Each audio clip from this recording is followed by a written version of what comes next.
Меѓутоа, двајцата се патолошки лажговци, значи и Трамп, и Илон Маск, тоа моралните стандарди им се распослани кој знае каде.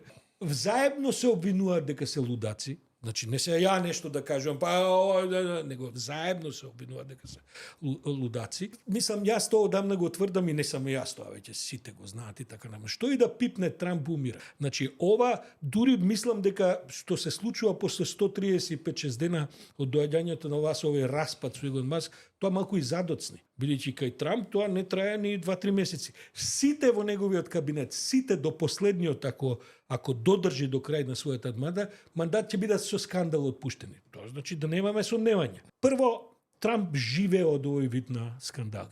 Значи, Трамп живее во светот на насловите во медиумите. За него апсолутно се побарени негативни наслови отколку позитивни. Не можеш да кажеш дека има политика за даноците. Он има политика за наслови кои се рефлектираат врз тоа што му е даночна политика. Он има политика за наслови кои се рефлектираат на надворешната политика на Америка. Он има политика, едноставно човекот живее само низ медиуми. Веќе е стар, малку испие, преку ноќ твита, што да ти кажем, односно тоа не се твитови, тоа се на негова мрежа и така натаму. Него ова го рани.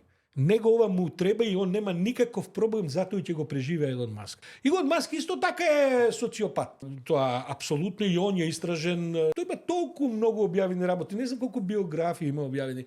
Меѓутоа на крајот ова му се случува прв пат на Трамп да има толку моќен противник, бидејќи види Илон Маск е сепак најбогатиот човек. Па он губи дневно 128 милиарди за 3-4 сати расправата со Трамп. И мува не го лази. Така што ова е проблемот на Трамп, што го има најбогатиот човек против себе, кој има неограничени ресурси, а кој при тоа исто така е, ајде да кажем, со психопатски елементи како и самиот Трамп.